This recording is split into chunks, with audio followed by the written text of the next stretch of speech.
Hello everyone. Topic है हमारा work and time.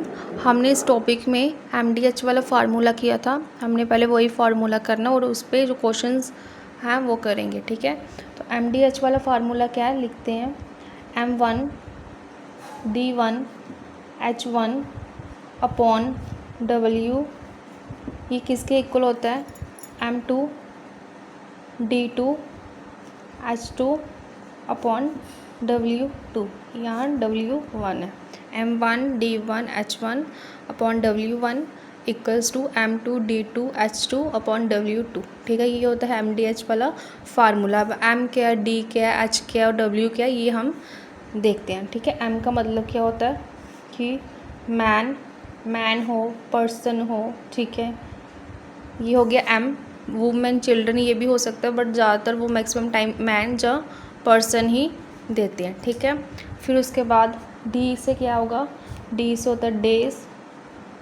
ठीक है, उस पर्सन ने कितने दिन कोई भी काम ख़त्म करने में कितने डेज उसने लगाए हैं। ठीक है, एच का मतलब होता है कि कितने और उसने काम किया है, कितने घंटे एक दिन में उसने कितना टाइम लगाया, कितने घंटे लगाया उसको काम करने में। ठीक है, डब्ल्यू का मतलब क्या होता है? वर्क, कि उसने कौन सा काम किया है। ठीक है, तो अब हम क्वेश्चन करते हैं। जिस क्वेश्चन करेंगे तो आपको पता चलेगा कैसे हम इस फार्मूले का यूज़ कर सकते हैं। ठीक है, क्वेश्चन क्या है?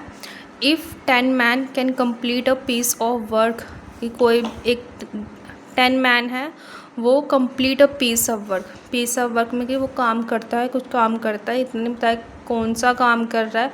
मैं कि वो काम कर रहा है कोई, उसको कितने दिन लग रहे हैं? 12 डेज़ लग रहे हैं। और कितना काम, एक दिन में वो कितने घंटे काम कर रहा है? 7 आवर। ये सारा ही क्वेश्चन में आपको लिखा हुआ है।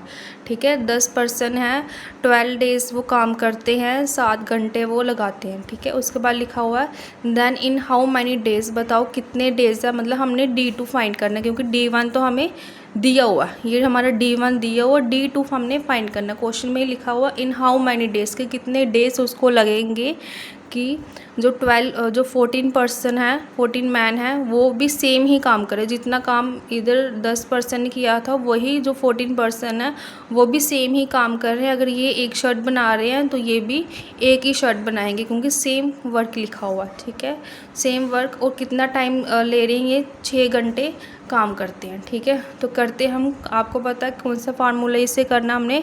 M1 D1 H1 upon W1 equals to M2 D2 H2 upon W2।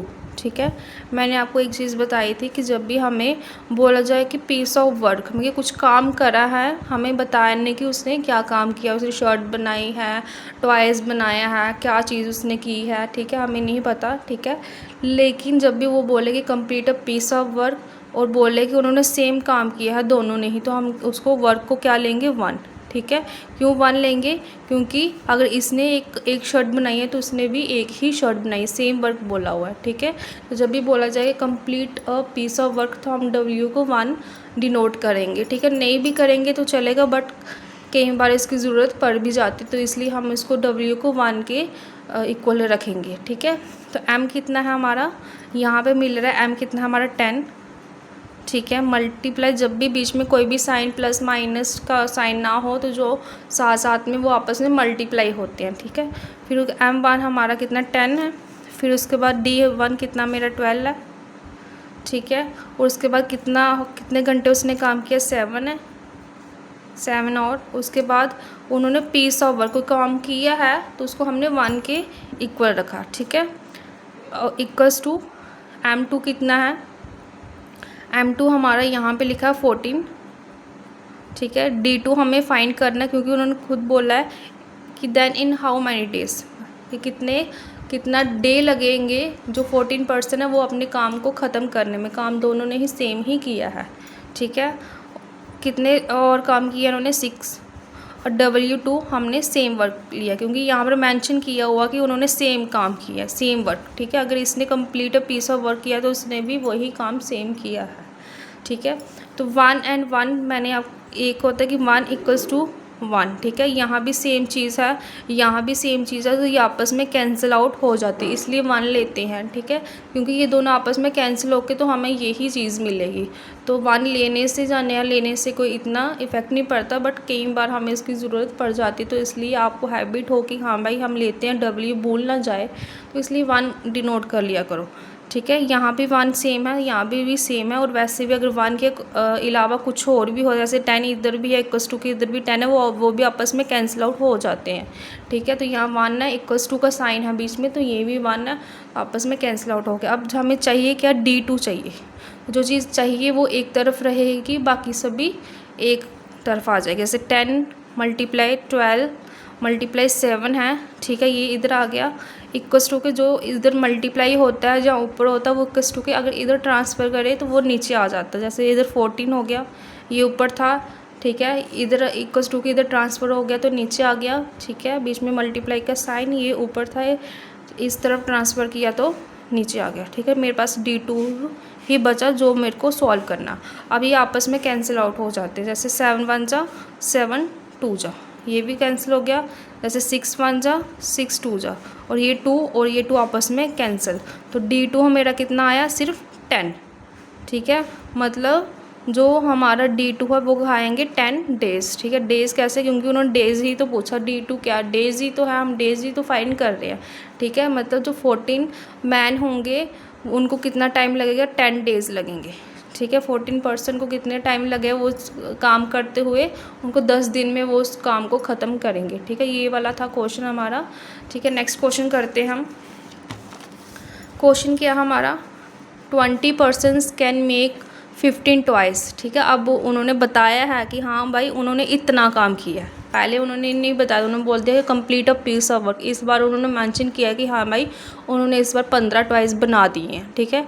तो 15 टॉयज़ इन 12 आवर, 12 आवर उन्होंने काम किया है। इन हाउ मैनी टॉयज़, मतलब कितना वो जो कैन 10% है वो कितने टॉयज़ बनाएंगे, मतलब कितना काम करेंगे अगर वो 8 घंटे काम करते हैं।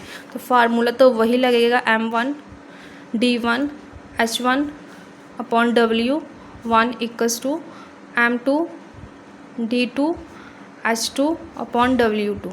देखो M1 कितना है 20, क्योंकि पर्सन और मैन सेम ही, मैंने बताया था कि M क्या होता है, जान तो पर्सन जान तो मैन, बीच में मल्टीप्लाई का साइन। D2 उन्होंने D1 नहीं दिया, जो चीज़ें नहीं दी होती उनको 1 के अकॉर्डिंग लो, 1 के इक्वल लो, क्योंकि 1 1 आपस में कैंसिल होके से इक्वेशन बना देते हैं, ठीक है। फिर उसके बाद क्या है, मल्टीप्लाई का साइन, कितने घंटे उन्होंने काम किया है 12 और लिखा यहाँ पे। अब उन्होंने कितने टॉयज़ बनाए हैं, तो वर्क हमारा अब 15 है, ठीक है।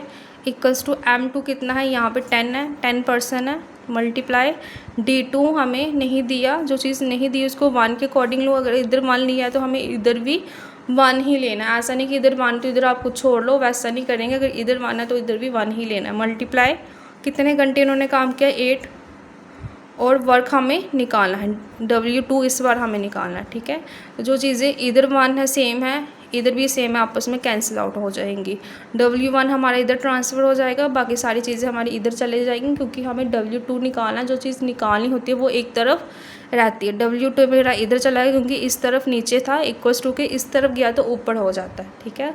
तो ये इक्वल्स टू का बीच में साइन 10, मल्टीप्लाई का साइन था बीच में 8, 15 यहाँ पे नीचे था, इक्वल्स टू के उधर गया तो ऊपर चला गया, ठीक है। डिवाइड था, उधर गया तो मल्टीप्लाई हो गया। तो ऐसे बोल सकते हैं कि इधर नीचे था इस तरफ, इक्वल्स टू के उधर गया तो ऊपर चला गया, ठीक है। तो ये वाला ऊपर था, इक्वल्स टू के इधर आया तो नीचे आ गया, बीच में मल्टीप्लाई का साइन, इधर ऊपर था, इक्वल्स टू के इधर आया तो नीचे आ गया। अब ये आपस में कैंसिल आउट हो जाते हैं। जैसे ये देखो 10 1 जा 10 2 जा, जैसे आप कट भी कर सकते, 0 0 आपस में कट, मैंने 10 के टेबल से काट दिया बस, और क्या। आगे देखो 2 1 जा 2 4 जा, ठीक है, 2 4 जा 8 होता है। अब 4 1 जा 4 3 जा, तो मेरे पास क्या बचा 15/3। तो ये भी आपस में कैंसिल हो जाते हैं, ऐसे 3 1 जा 3 5 जा। तो कितने टॉयज़ उन्होंने बनाए हैं, उन्होंने बनाए हैं 5 टॉयज़, क्योंकि वर्क इसका कितना आया है, W2 कितना आया है 5। तो जो 10% है वो 5 टॉयज़ बनाएंगे, ठीक है। एक लास्ट क्वेश्चन करते हैं हम, चलो क्वेश्चन क्या है, if 12 man could complete a work in 16 day, 12 person है वो अपने काम को 16 डेज़ में कंप्लीट करते हैं, then in how many days, कितने डेज़ में जो 3 मैन है 3 पर्सन है वो अपने काम को कंप्लीट करेंगे वो सेम ही वर्क। अगर इधर उन्होंने एक शर्ट बनाई है, इधर एक काम किया, उधर भी उन्होंने एक ही काम किया है, ठीक है। तो क्या है हमारे पास, क्या formula, M1 D1 H1 upon W1 equals to M2 D2 H2 upon W2, ठीक है। M1 कितना मेरा 12 इधर दिया हुआ है, ठीक है। जो चीज़ हमें नहीं दी है डे, आगे क्या हमारा 16 डेज़ है, डेज़ हमें दिया हुआ है, लिख दिया, मल्टीप्लाई, ठीक है। और हमें नहीं दिया हो, जो चीज़ नहीं दी हुई है उसको 1 ले लो, वर्क भी हमें नहीं दिया हुआ इधर 1 कर, क्योंकि उन्होंने बोला complete a piece of work, जो चीज़ नहीं दी है तो 1 ही लेना होता है उसको, ठीक है। M2 कितना है 3 मल्टीप्लाई, उन्होंने बोला देन हाउ मैनी डेज, मतलब हमने D2 फाइंड करना है और हमें नहीं दिया हुआ H2 लिखेंगे, H2 नहीं, हमें क्या लिखा, अगर इधर हमने 1 लिया है तो हमें इधर भी 1 ही लेना है, ठीक है। अगर इधर हमने H1 जो हमें नहीं दिया उसको 1 के इक्वल ही रखा है, H2 जो हमें नहीं दिया उसको भी 1 के इक्वल ही रखेंगे, क्योंकि 1 1 आपस में कैंसिल हो जाएगा। तो वर्क इन्होंने बोला है कि उन्होंने सेम ही काम किया, अगर इधर इन्होंने 1 काम किया है तो इधर भी 1 ही काम करेंगे, क्योंकि 1 1 आपस में कैंसिल हो जाता है और हमारे लिए ईजी बन जाता है। तो इसलिए ये 1 सेम है, आपस में कैंसिल, ये 1 और ये 1 आपस में कैंसिल हो गया, ठीक है।